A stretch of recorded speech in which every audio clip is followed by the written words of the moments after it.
जय हिंद बच्चों। आशा है आपने प्रकाश के तरंग सिद्धांत के सभी सैद्धांतिक क्वेश्चनों के उत्तर को भली भांति याद कर लिया होगा। तो आइए प्रकाश के तरंग सिद्धांत से संबंधित कुछ अति लघु उत्तरीय प्रश्न को हल करते हैं। तो बच्चों, आपके किताब में भी बहुत सारे क्वेश्चन दिए गए हैं। उनमें से कुछ क्वेश्चन हम आपके सामने लेकर आए हैं। तो क्वेश्चन आपके स्क्रीन पर नज़र आ रहा है और बुक भी देख सकते हैं। आपको दिखाते हैं, देखिए ये सारा क्वेश्चन है। तो इन सारे क्वेश्चनों को हम लोग हल करेंगे। एक एक करके उस क्वेश्चनों का उत्तर हम लोग हल करते हैं और देखते हैं कि किस प्रकार से इसका उत्तर लिखा जा सकता है। तो देख रहे हैं अपने स्क्रीन पर अति लघुत्तरीय प्रश्न का पहला क्वेश्चन है, प्रकाश के तरंग सिद्धांत का प्रतिपादन सर्वप्रथम किस वैज्ञानिक ने किया था। तो बच्चों, आपको मालूम है कि प्रकाश के तरंग सिद्धांत का प्रतिपादन सर्वप्रथम क्रिश्चियन हाइगन नामक डच वैज्ञानिक ने किया था। तो इसका उत्तर बच्चों यही होगा कि प्रकाश के तरंग सिद्धांत का प्रतिपादन सर्वप्रथम क्रिश्चियन हाइगन नामक वैज्ञानिक ने किया था। तो आइए अगला क्वेश्चन देखते हैं। तरंगाग्र, जिसे वेव फ्रंट कहा जाता है, उसकी परिभाषा यहाँ पूछ रहा है। तरंगाग्र की परिभाषा दें। तो बच्चों, हमने थ्योरी में आपको बताया था कि हाइगन के अनुसार एक समान माध्यम में स्थित किसी बिंदु स्रोत से समान दूरी पर स्थित ईथर कणों के कंपन की कला एक समान होती है और किसी भी समय इन कंपित होने वाले कणों को काल्पनिक स्पर्श तल से मिला दिया जाए तो प्राप्त होने वाली ज्यामितीय आकृति तरंगाग्र कहलाती है। तो बच्चों, यदि थ्योरी में आपने याद कर लिया होगा तो इसकी परिभाषा आप तुरंत दे सकेंगे। तो इसके लिए पीछे वीडियो बनाया जा चुका है तरंगाग्र के लिए। तो आपको यदि समझ ना आवे या भूल गए हो तो फिर से आप इसका उत्तर वहाँ से पा सकते हैं। तो इसका आंसर आप लिख सकते हैं। फिर एक बार बोल देते हैं। हाइगन के अनुसार एक समान माध्यम में स्थित किसी बिंदु स्रोत से समान दूरी पर स्थित ईथर कणों के कंपन की कला एक समान होती है, जिन्हें किसी भी समय काल्पनिक स्पर्श तल से मिला देने से प्राप्त होने वाली ज्यामितीय आकृति तरंगाग्र, अंग्रेजी में वेव फ्रंट कहा जाता है। तो आइए अगला क्वेश्चन अब देखते हैं। अगला क्वेश्चन आपके स्क्रीन पर है कि स्रोत के आकार के अनुसार तरंगाग्र कितने प्रकार के हो सकते हैं, इनके नाम लिखें। तो बच्चों, स्रोत ज़्यादातर दो प्रकार के होंगे, एक बिंदु स्रोत और एक रैखिल स्रोत। तो बिंदु स्रोत से जो परिमित दूरी पर है, नज़दीक में है, वो गोलाकार तरंगाग्र बनता है और रैखिल स्रोत से परिमित दूरी पर अर्थात थोड़ी दूरी पर बेलनाकार तरंगाग्र बनता है। लेकिन किसी भी प्रकार के स्रोत से अनंत दूरी पर समतल तरंगाग्र बनता है बच्चों। तो यहाँ पर आपको उत्तर लिखा गया है कि स्रोत के आकार तथा स्रोत से दूरी के अनुसार तरंगाग्र तीन प्रकार के होते हैं। आप देख रहे हैं, गोलाकार तरंगाग्र, बेलनाकार तरंगाग्र, लेकिन ये दोनों तरंगाग्र जो है परिमित दूरी पर होंगे और समतल तरंगाग्र जो है अनंत दूरी पर होंगे। तो अब आइए अगला क्वेश्चन का जवाब देखते हैं। अगला क्वेश्चन आपके स्क्रीन पर है, 4 नंबर क्वेश्चन। ये एक इम्पोर्टेंट क्वेश्चन है। तरंगाग्र के किसी बिंदु पर प्रकाश किरण कितना कोण बनाती है। तो बच्चों, आपको तरंगाग्र वाला वीडियो में बताया जा चुका है कि कोई भी तरंगाग्र हो, प्रकाश किरण हमेशा उस पर क्या होती है, लंबवत होती है। अतः इसका उत्तर क्या होगा कि तरंगाग्र के किसी भी बिंदु पर प्रकाश की किरण लंबवत होती है, अर्थात 90 डिग्री का कोण बनाती है। तो आपको उत्तर जो है समझ में आ गई होगी। अब आगे का क्वेश्चन देखते हैं 5 नंबर। 5 नंबर देखिए, यह क्वेश्चन क्या है। यह क्वेश्चन है, किसी बिंदु स्रोत से परिमित दूरी पर तरंगाग्र का आकार कैसा होगा। कौन स्रोत? बिंदु स्रोत। तो बिंदु स्रोत से परिमित दूरी माने थोड़ी दूरी पर बनने वाला तरंगाग्र हमेशा गोलाकार होता है। यदि भूल गए हो तो फिर से तरंगाग्र वाला वीडियो आप देख सकते हैं, उसमें बहुत अच्छी तरह से आपको समझाया गया था। देखिए बच्चों, कोई भी क्वेश्चन यदि आप हल करते हैं किताब का, तो उससे पहले किताब का जो सैद्धांतिक क्वेश्चन है, जो आपको वीडियो में पहले बताया गया है, उसको पहले अच्छी तरह पढ़ लें, समझ लें, तभी आपको किसी भी प्रश्न का उत्तर भली भांति समझ में आएगी। ठीक है बच्चों। तो अब जो है 5 नंबर से आगे 6 नंबर वाला क्वेश्चन अब हम लोग देखने जा रहे हैं। तो आइए देखते हैं अगला क्वेश्चन 6 नंबर। तो आपके स्क्रीन पर अब आ रहा है 6 नंबर अति लघु उत्तरीय प्रश्न। देखिए 6 नंबर कहता है कि समांतर किरण पुंज किस प्रकार के तरंगाग्र को निरूपित करता है। तो बच्चों, आप जानते हैं किसी भी स्रोत से, चाहे बिंदु स्रोत हो, रेखीय स्रोत हो, अनंत दूरी पर स्थित कोई भी तरंगाग्र जो है समतल तरंगाग्र होगा।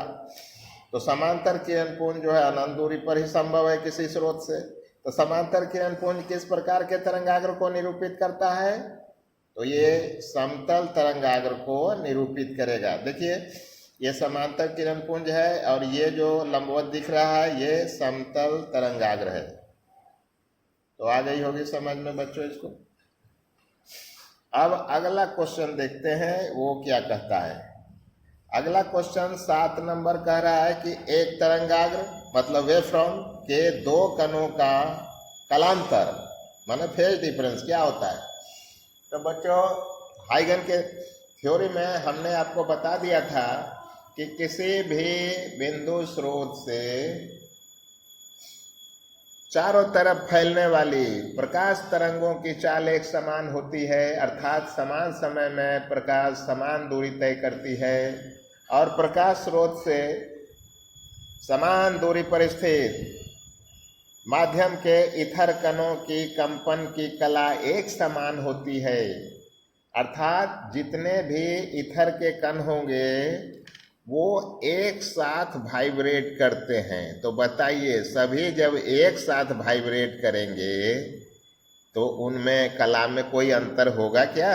बिल्कुल भी नहीं होगा। सभी समान कला में होंगे तो कला में अंतर क्या होंगे? शून्य होंगे। तो यहाँ पर देखिए पूछ रहा है एक तरंगाग्र के 2 कणों का कलांतर मतलब फेज डिफरेंस क्या होता है।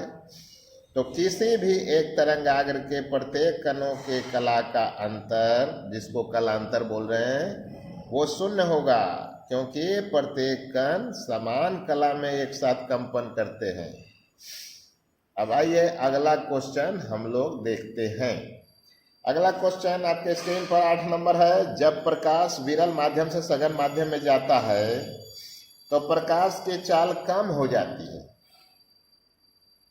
ऐसा होता ही है, विरल में प्रकाश की चाल ज़्यादा होती है और जब सघन माध्यम में प्रवेश करती है तो चाल उसकी जो है कम हो जाती है।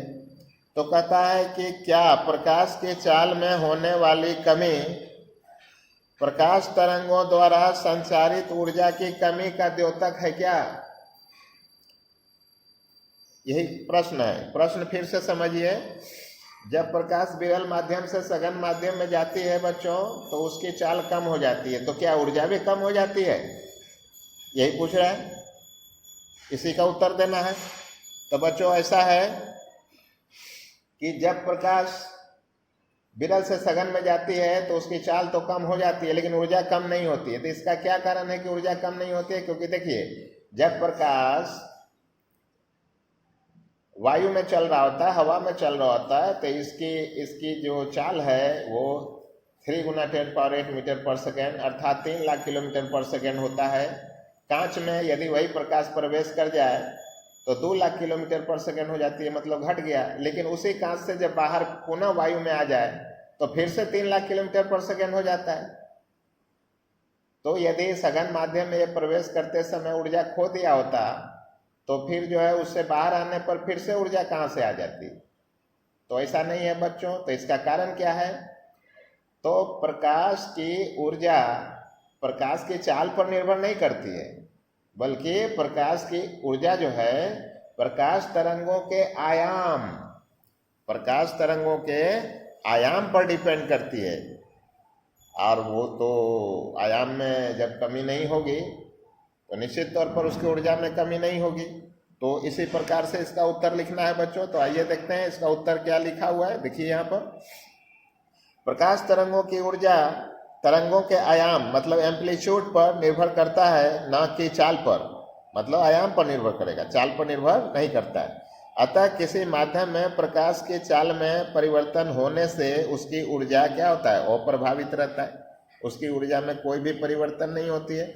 आयाम समझ रहे ना बच्चों? यहाँ पर देखिए ये जो तरंग है इस प्रकार से, तो अपने माध्य स्थिति से जितना तरंग मैक्सिमम ऊपर जाता है या माध्य स्थिति से जितना नीचे आता है, इसी दूरी को क्या कहते हैं? आयाम, एम्पलीट्यूड।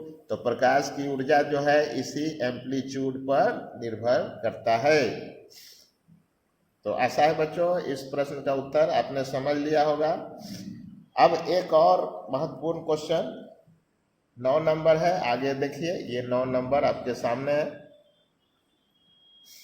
9 नंबर कह रहा है कि प्रकाश के कणिका सिद्धांत के आधार पर किन 2 घटनाओं की व्याख्या नहीं की जा सकती है। तो प्रश्न आपने पढ़ लिया है, फिर से पढ़ देते हैं। प्रकाश के कणिका सिद्धांत के आधार पर किन 2 घटनाओं की व्याख्या नहीं की जा सकती है। तो कणिका सिद्धांत का प्रतिपादन किसने किया? तो न्यूटन ने किया। तो न्यूटन ने प्रकाश संबंधी केवल परावर्तन की घटना का ही भली भांति व्याख्या किया और परावर्तन के नियम का ही सफलतापूर्वक जो है वो व्याख्या कर सका। क्योंकि जब प्रकाश के अपवर्तन की व्याख्या करनी थी तो प्रकाश की चाल सघन माध्यम में कणिका सिद्धांत से ज्यादा मिल रही थी, जो प्रायोगिक मान की पुष्टि नहीं कर रहा था। इसीलिए कणिका सिद्धांत जो है प्रकाश के अपवर्तन की व्याख्या करने में अक्षम हो गया। तो बाद में ना हाइगन ने तरंग सिद्धांत पेश किया। तरंग सिद्धांत से प्रकाश संबंधी बहुत सारे घटनाओं की व्याख्या संभव हो सकी। तो कणिका सिद्धांत के लिए यही क्वेश्चन पूछ रहा है कि किन 2 घटनाओं की व्याख्या नहीं की जा सकती। तो बहुत सारी घटना है, उनमें से कोई भी 2 का नाम आप लिख सकते हैं। तो देखिए उसमें से क्या क्या लिख सकते हैं आप। तो इसका उत्तर लिख सकते हैं, प्रकाश के कणिका सिद्धांत के आधार पर केवल प्रकाश के परावर्तन की व्याख्या हो सकी। अतः प्रकाश के अपवर्तन, व्यतिकरण, ध्रुवन इत्यादि घटनाओं की व्याख्या नहीं की जा सकी। क्योंकि बच्चों ये जो अपवर्तन और व्यतिकरण, ध्रुवन, ये सब जो है प्रकाश को तरंग मानने पर ही इसकी इन घटनाओं की व्याख्या संभव है। इसीलिए कणिका सिद्धांत से इन सभी घटनाओं की व्याख्या नहीं की जा सकती है। तो आशा है बच्चों ये 9 नंबर क्वेश्चन भी आपने अच्छी तरह समझ लिया होगा। अब एक और इम्पोर्टेंट क्वेश्चन आपके सामने यहाँ पर आ रहा है। देखिए ये देखिए, ये एक और इम्पोर्टेंट क्वेश्चन है। क्वेश्चन को ध्यान से देखिए। आपको लग रहा हो कि बड़ा क्वेश्चन है, थोड़ा समझना पड़ेगा। एनसीईआरटी बुक में भी ये क्वेश्चन है। 10 नंबर क्वेश्चन, प्रकाश को तरंग के रूप में चित्रित करने में प्रकाश की तीव्रता का निर्धारण तरंग के आयाम के वर्ग में होता है। जब प्रकाश को फोटोन के रूप में चित्रित करने पर वह क्या है जो प्रकाश की तीव्रता को निर्धारित करता है। तो बच्चों हमको तो लगता है कि आपको प्रश्न ही समझ में नहीं आई होगी, तो हम आपको अब समझाते हैं। जैसा कि आप जानते हैं कि प्रकाश को डुअल नेचर होता है, द्वैत प्रकृति, दोगला प्रकृति, अर्थात इसको दो प्रकार की प्रकृति होता है। प्रकाश तरंग के रूप में भी व्यवहार करती है और प्रकाश फोटोन कण के रूप में भी व्यवहार करती है। तो प्रश्न में यही कर रहा है कि जब प्रकाश जो है तरंग के रूप में व्यवहार करती है तब तो प्रकाश की तीव्रता जो है तरंग के आयाम के वर्ग से निर्धारित हो जाता है। मतलब प्रकाश की तीव्रता का क्या मतलब है, अंग्रेजी में इसको इंटेंसिटी कहते हैं, आई, और इसका निर्धारण जो है वो तरंग के आयाम के वर्ग से होता है। अर्थात जो तरंग है इस प्रकार से, तो ये आयाम हुआ शीर्ष या गर्त, ये जितना उठता है या जितना गिरता है नीचे, तो छोटी है या बड़ी है से आयाम को लिख सकते हैं।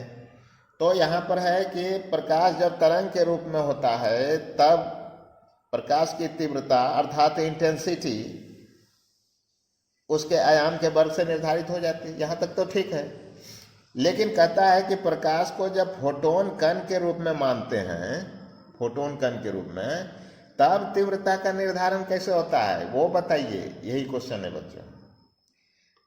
तो इस क्वेश्चन का जवाब यही है कि कोई भी आपतन सतह है, इस पर प्रति सेकंड, मतलब आपतन सतह के प्रति एकांक क्षेत्रफल पर प्रति सेकंड,